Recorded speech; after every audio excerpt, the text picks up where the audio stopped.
The notion of a one world currency is not going away anytime soon if the leaders of the group of 20 nations have their way. We'll talk about it and so much more as we explore.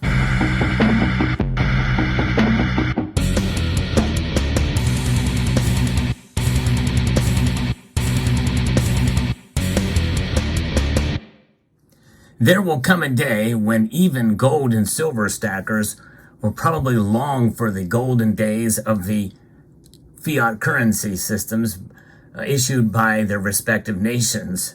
You know, it may not be long before we revel and we reminisce about the good old days of paper money. Right now, most of us refer to this as trash or just worthless paper. But in reality, the United States $1 Federal Reserve note, even though we don't like that Federal Reserve based off of the act that was passed on December 23rd, 1913, this thing is backed by nothing but the full faith and credit of the United States, and it is a debt instrument. But nonetheless, it is physical, and it is something in your hand, and for most intents and purposes, it is untraceable and untrackable. Even with a serial number, how are they going to identify you with this particular note? But that won't be the case if the group of 20 nations leaders have their way. Gold Chick sent me a video link, and I went and looked back and found an article from the Epoch Times about this. And I really like the Epoch Times and how they present information. But nonetheless, this is what's happening here. From my perspective, the group of 20 nations, the G20 nations, have agreed to a plan to eventually impose digital currencies and digital IDs on their respective populations, amid concern that governments might use them to monitor their people's spending or crush dissent. And of course, that's exactly what's going to happen. Even with the most pure of intentions, absolute power corrupts absolutely. And this is a big step towards absolute power when they control the currencies out there. And so it is quite troubling indeed. But nonetheless, the idea of money, whether it be unsound, such as in this bill right here, or sound with gold and silver, the idea of it is a free exchange of commerce, and also respecting privacy for a lot of the goods and services that we buy. This is why gold and silver are so important, and more important than ever before. I've covered topics like this with other organizations, such as the World Economic Forum, the IMF, and others have been calling for literally a global currency.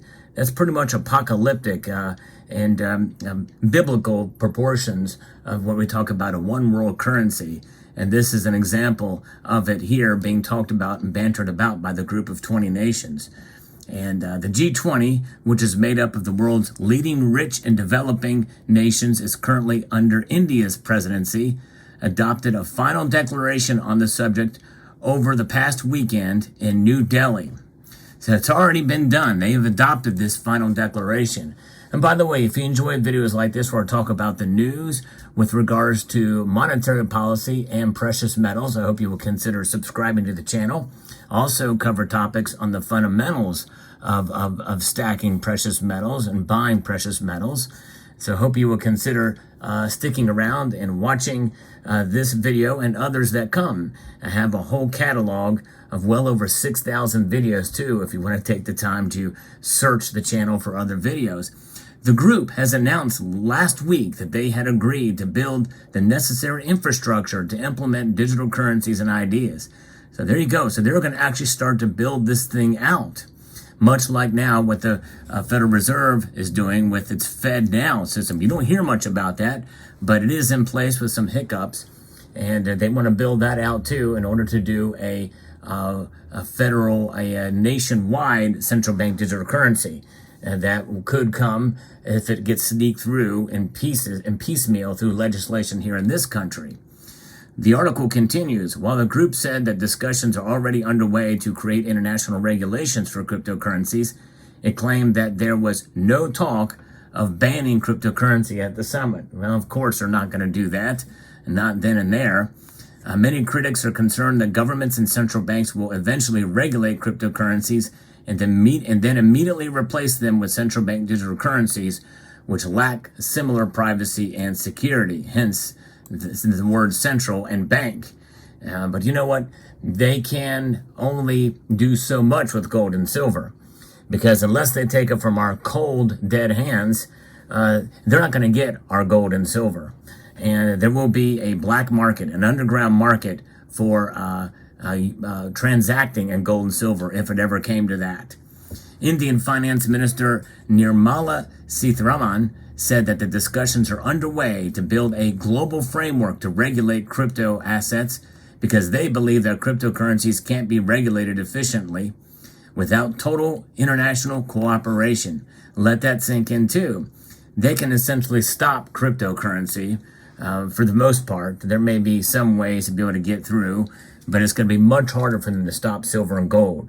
This is why I really did not fall into the crypto revolution when it really started to take off. I'm nothing against Bitcoin or cryptocurrencies, but the thing is those can be regulated out of existence. You can't do that to gold and silver. They are eternal. No one can stop them. And I think that's the beauty of gold and silver. And this is why it is such a major focus on this channel and others.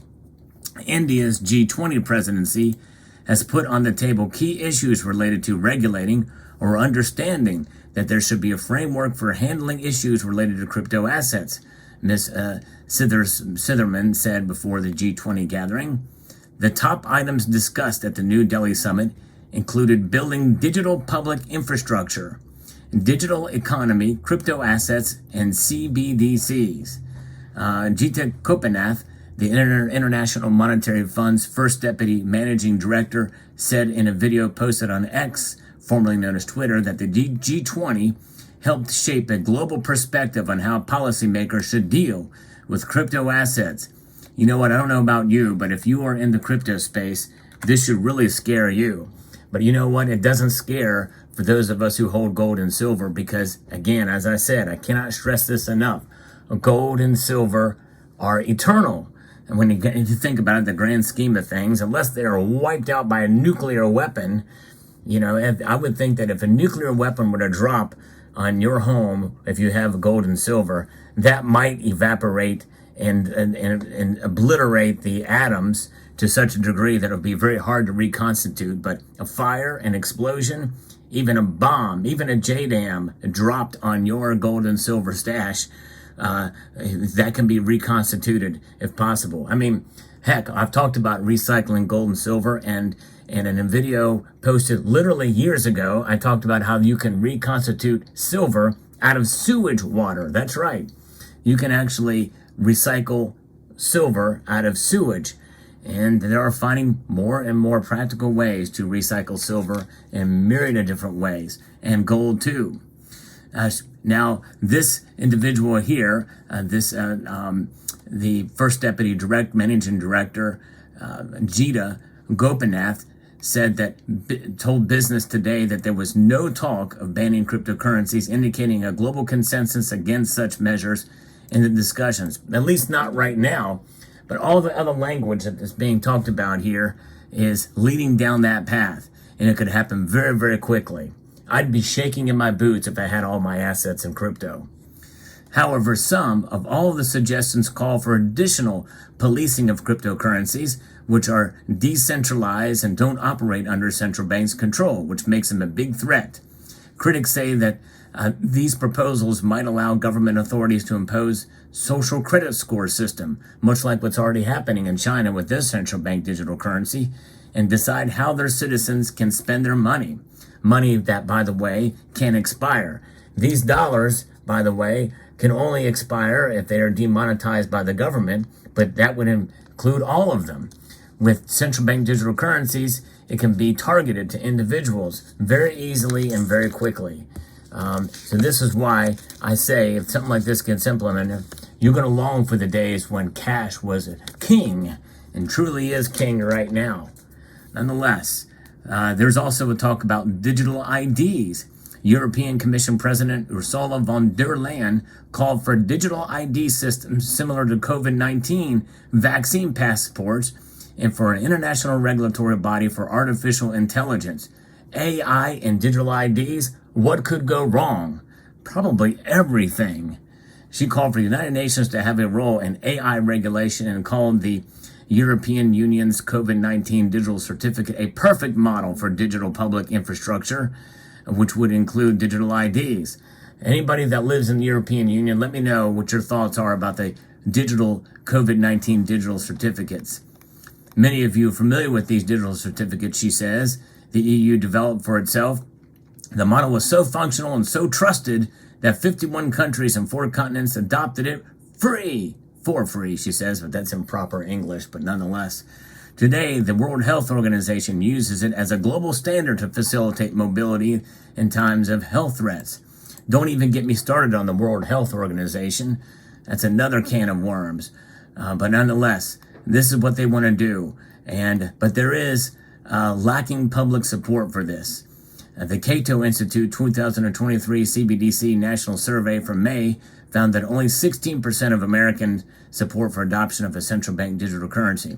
Now, keep in mind, to be transparent here, the Cato Institute is a biased organization and a conservative organization, so I don't know that they would be the best to do this or the most fair, but I would hope they would be fair. But nonetheless, I would hope that the numbers still would be much less of Americans that would support such a thing. 16% is scary that support it. It just goes to show you the changing guard that we have here and how the role of government is just getting bigger and bigger, to where civil libertarians and conservatives are certainly, becoming more and more the minority, it seems like, as people just don't seem to care or notice how quickly things are changing. This is a big deal, folks. Even if it's just a proposal, they are building the infrastructure and have their marching orders to do as such. So let me know what your thoughts are, but hold fast, and because gold and silver indeed provide the solution to this. No matter what they do, it's good to have gold and silver in your portfolio. Let me know what your thoughts are in the comment section below. I hope you found this video informative, insightful, and educational. I would like to extend a multitude of gratitude to you all for watching, and to encourage you to please rate, share, comment, and